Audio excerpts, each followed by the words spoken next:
Hey everyone, how's it going? Hope you're all doing well and I hope you're all safe as usual. This is the third day of Two-Handed Week where we are taking a look at every two-handed weapon and doing a post-run commentary on it. And today we have got possibly the best two-handed weapon out there, and that is the explosive crossbow. I've talked to a couple of my friends on Discord and on Twitch, and I've started to realize that explosive crossbow might actually be one of the best weapons in the game. I've done around 5 or 6 runs with it since the change in 2.0, and what I have found is that it is ridiculously consistent. And this really marks a huge redemption story with it, because one of my earlier runs in 1.8 or 1.7, I believe, before the two-handed rework, I said explosive crossbow is one of the worst weapons in the game. It was very slow, it didn't do enough damage, and it mightily struggled against bosses. What you're going to see in this run is neither of those things. The ranged attack does a really good amount of damage, and the melee attack also does really good damage while providing some space and crowd control. And I feel that explosive crossbow really encapsulates this identity perfectly. And I would say out of all the runs that I'm going to be showing you, this was my most efficient because, again, explosive crossbow is very consistent. So I hope you all enjoy the run, and if you're seeing me for the first time, I like to do a lot of Dead Cells guides, 5BC runs, which are live and post commentary such as this. I do a lot of Skull the Hero Slayer, and that game's coming out in a few weeks, so I'm going to be playing it a lot at that point. And I do a lot of mental health advocacy on this channel as well. So if any of that interests you, feel free to hit the subscribe button and turn on the bell for notifications, and let's get started. So we're going to start off in the Toxic Sewers, just like the last run. But I will say, explosive crossbow does extremely well in this level, and the main reason is it's not an auto target on the ranged attack, but it's close enough. I think quick bow kind of auto target. And one of the things you're going to notice is I have the armadillo pack, just like with the ice crossbow run, and in terms of that, I have the knockback shield, so that's going to do a really good job with knocking out things such as rampagers and being able to roll and deflect bombs. Later on, I'm going to be taking the frostbite mutation, and I'll explain how that's going to work in a little bit.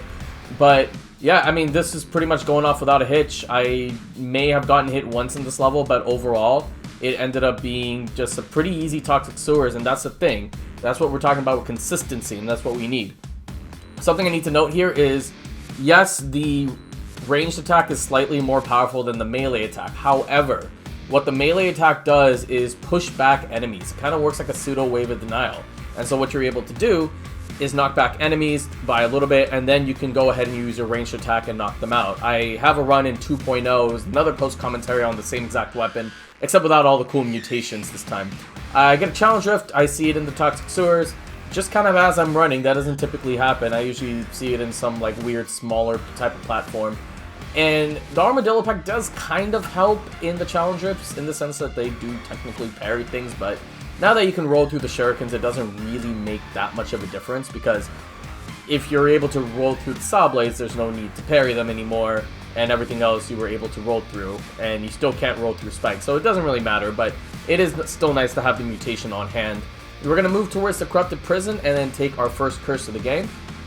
Stun Grenade, I think, is good in certain situations. I don't think it would really work in most builds, just because of the fact that Hand of the King and Giant cannot get stunned, and then I have to fight Hand of the King, and I have the option to fight Giant, and I do take that in this run, but yeah, I mean, the fact that it doesn't work against 2 of the bosses in the game, and the final 5BC boss doesn't like to cooperate when it comes to stun and things like that, yeah, it's kind of a hard sell for me. So anyways, we're just kind of taking care of this curse pretty easily. I am taking it a little bit slower than normal, but as you see, I only have like 1.5 points of melee. This is going to be 2 in a little bit.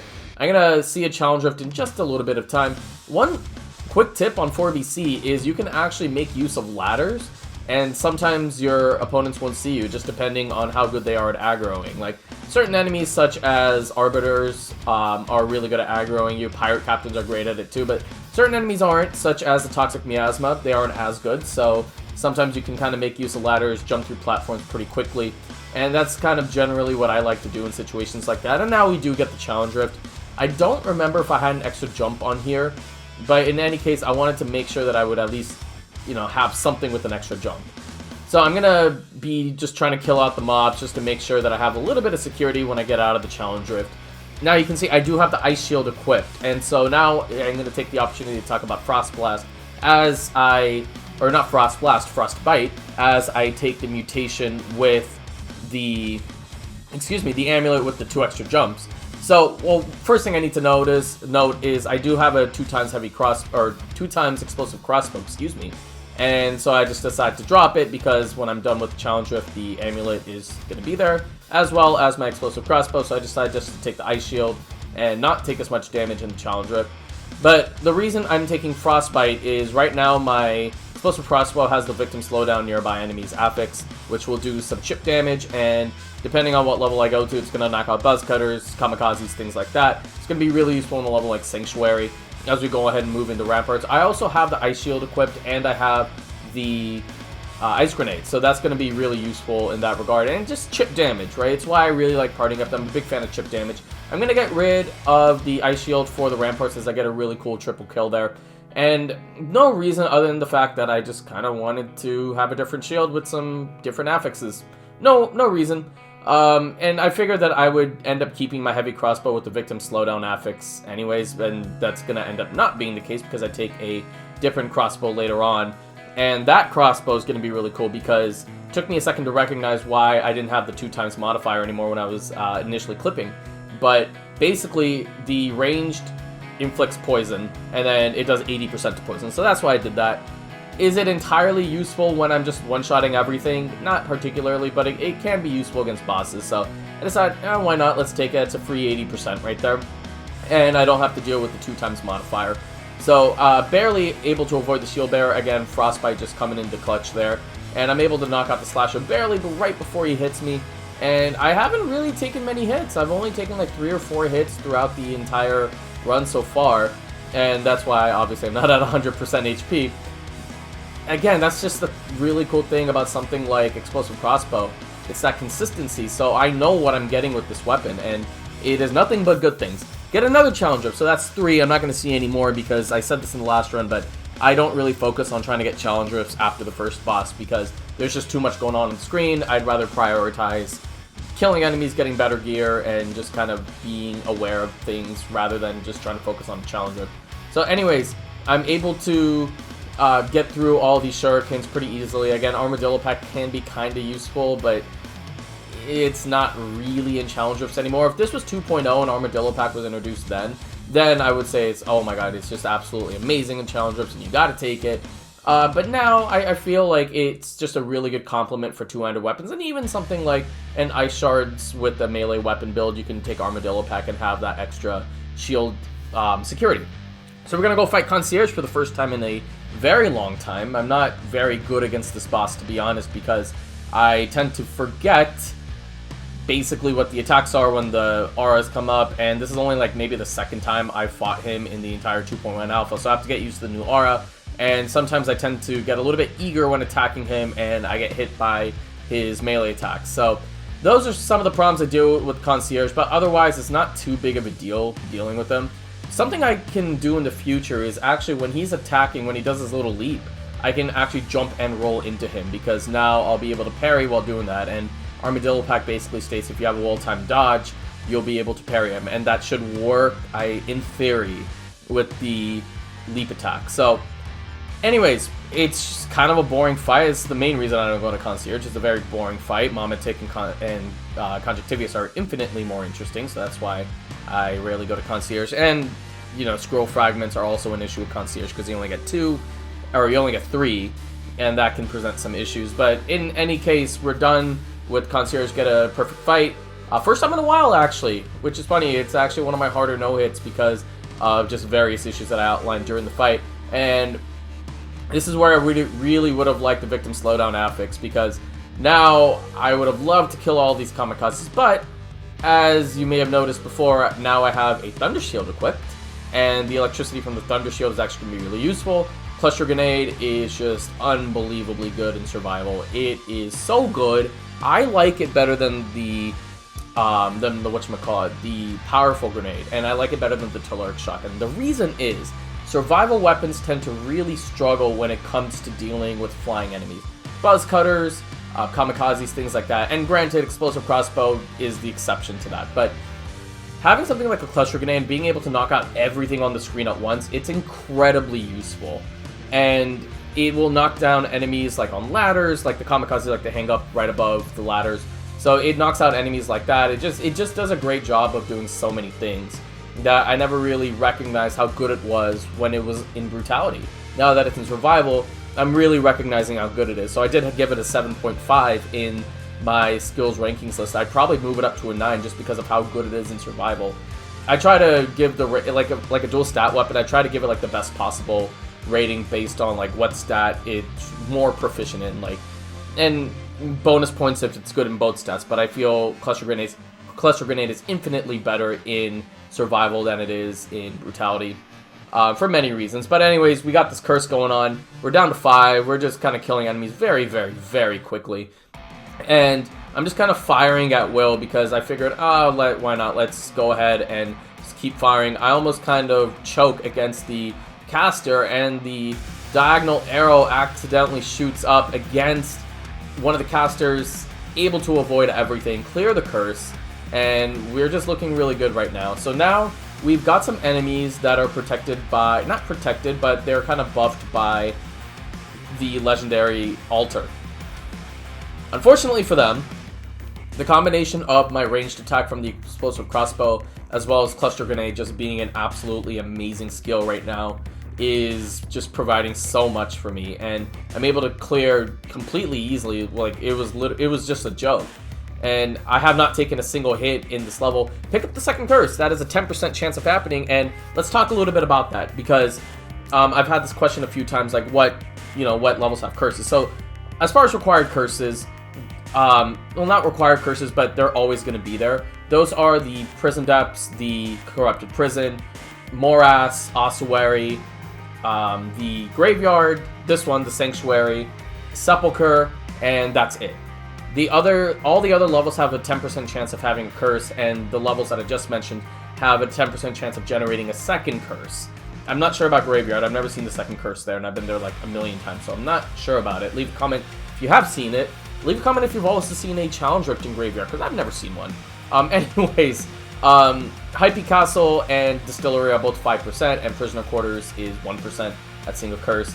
I'm just kind of running through this curse very, very quickly, able to just knock out enemies. I'm making use of my Wall Rune here.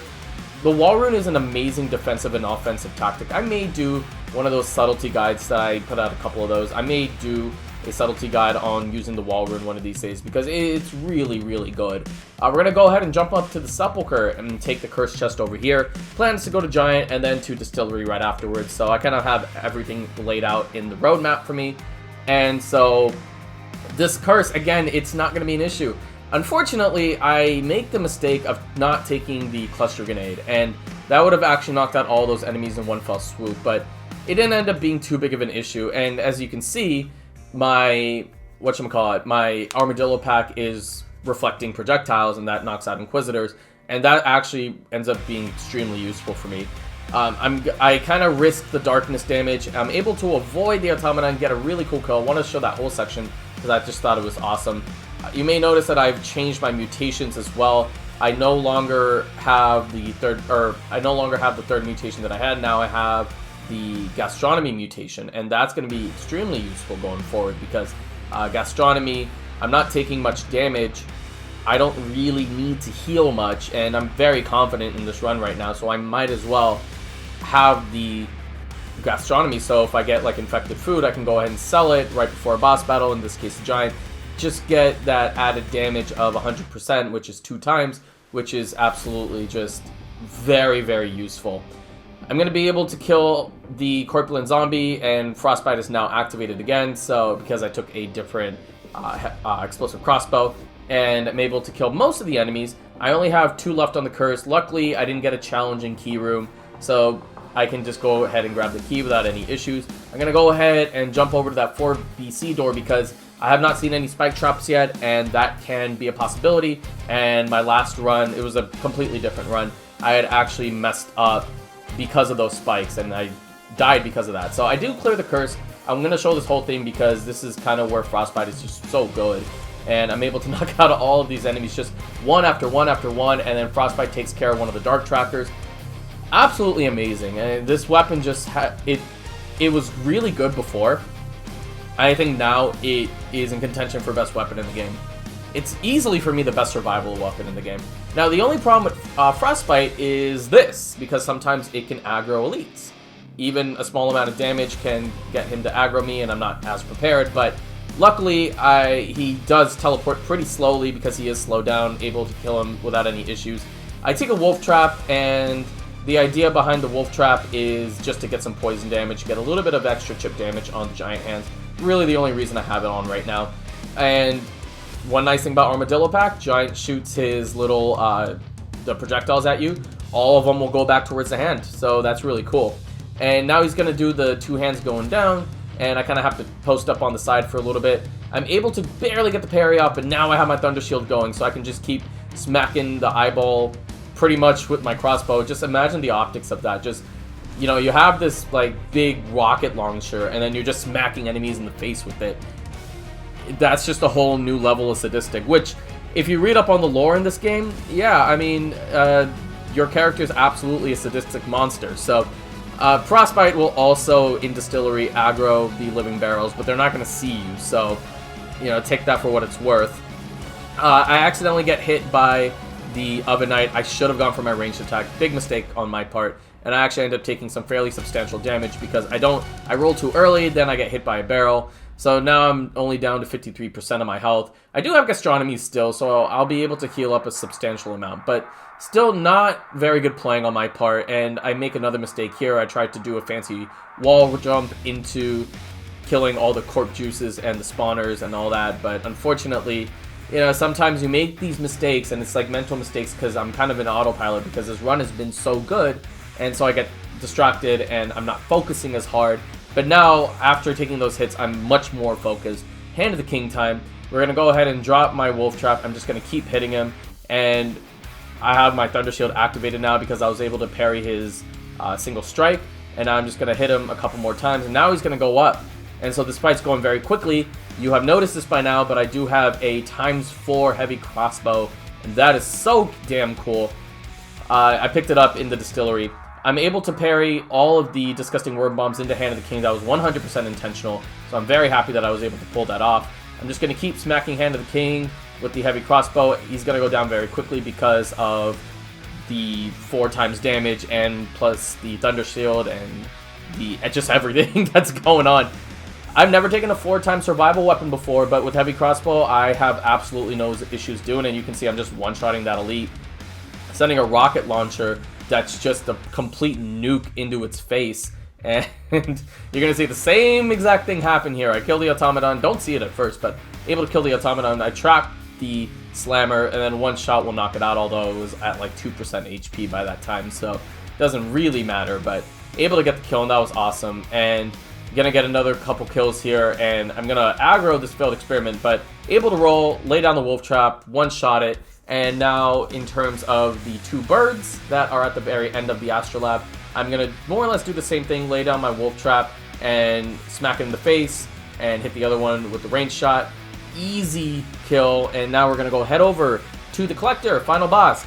Can we perfect all of the bosses for the second time on survival? And I'll tell you guys what the first time is in a little bit, but I'm going to avoid the down slam, the most annoying attack in the game right now for me, because he just spams it like crazy, but I'm out of ammo, unfortunately, and early on, I didn't mention this earlier, I did have the ammo mutation for situations like this, but I figured Heart of Ice would be more useful along with the Armadillo Pack because it just provides a lot of amazing utility when it comes to having something like a Thunder Shield. So I'm able to get him down pretty substantially in health, and so what I'm going to do is I'm going to lay down my Crusher and my Wolf Trap, and so I'm going to be able to kill all the enemies in the room. Now Crusher's going to take care of him. Now he's healed twice, so now all we're going to do is just keep firing off that explosive crossbow, alternate between the ranged and the melee, just keep smacking him in the face, and the Crusher's actually going to prevent him from doing his little tornado attack. Sometimes he will do it, so that's why I got to be on lock. I got to be really careful, but now he's at 3 heals, and this fight's just going extremely quickly. I just keep alternating between ranged and melee just so I can save up on some ammo. I'm going to drop the Wolf Trap. I forgot to drop the Crusher, and that would have actually saved me a little bit of time there, but it doesn't really matter because now he's going to be doing the tornado attack, and I'm going to roll parry it, and then basically he drops the Panacea, grab the Panacea, and one shot from the explosive crossbow is going to kill him, and yeah, I would say this is even better than the last run, which I said was one of my best runs ever. And I would say this is also one of my best runs ever. And you can only say this is one of my best runs ever so many times before understanding that you are using an amazing weapon in the explosive crossbow. And it's so funny because I didn't do a tier list for like from 1.4 to 1, or I didn't do a tier list in like 1.7 and 1.8. Explosive crossbow was atrocious during that time. And in 1.9 I gave it a 6 out of 10, but I didn't truly understand how great it was. In 2.0 it just became absolutely amazing. And if I were to have done the tier list around that time, I would have gave it like a 9 out of 10. Now, with all these mutations, easily a 10 out of 10. Like, this is one of the best weapons in the game. And for me, like, my top 5 right now, in no order: Carbine, Hokuto's Bow, Explosive Crossbow for sure, Repeater Crossbow, and I'm not really sure on the 5th one. I would probably go with something in Brutality. So I'm not 100% sure on that, and I'd have to kind of look at the weapons when I do my list. But I did say that there was another run where I had no-hit all the bosses. And in fact, I'm going to give you guys a huge spoiler right now. So if you don't want to hear the spoiler, feel free to click off the video right now. But the next 2 runs, I have no-hit all the bosses as well. Scythe Claws was the first time I had ever no-hit all bosses on survival. That was ridiculously amazing. You're going to see how good that run was. The Repeater Crossbow, an absolutely chaotic run where I don't even know how I survived at the end, but I got the win there. And I would say out of all 5, Repeater Crossbow was the most chaotic and is probably going to be the one you guys enjoy the most. Maybe not, I don't know, because I did have a lot of people that wanted me to put out this run ASAP. But Explosive Crossbow was the best run in terms of the efficiency and being able to just do whatever. And the worst moment that I had in this run was that part in Distillery, but if you think about it, even then, I was still at 53% HP. So I was still doing really well, and I was up to full health by the end of the game, so it didn't even matter. And when you no-hit all the bosses, that tells you it's a good run. But Survival tends to struggle on that, because Survival does not do as much damage due to the boss damage caps. But even with the ×4 weapon, it didn't really matter, because, one, the boss damage cap does exist, but the other thing is that you're working with a genuinely good weapon here. For 2 of the fights, I didn't have a ×4 weapon, and it still did great. And Hand of the King and Collector, I mean, you have to take the ×4 at that point, because you want to do as much damage as possible, and given how well the run was going, I was never going to be in danger, and I already knew that. And I understand that can come across as a little bit of cocky, but I understand how good this weapon is, and, you know, I do have some regrets over underrating it for so long. And I'd been saying it's good, but I never said it was one of the best weapons in the game. So I sound like a broken record at this point, but I cannot say enough good things about how good of a weapon this is. Like, I'm just gushing over how awesome of a time I had doing this run. So thank you guys so much for joining me. I really appreciate you taking time out of your day to watch my content. Leave a like, subscribe for more Dead Cells content, Skull the Hero Slayer, mental health content, and everything else that I do on this channel. Thank you guys again. Have a great night, and stay safe out there. Looking sideways, but how am I the one to blame when you're distorting pictures? Calling my name. You ain't got time. Looking sideways, but how am I the one to blame when you're distorting pictures? Calling my name.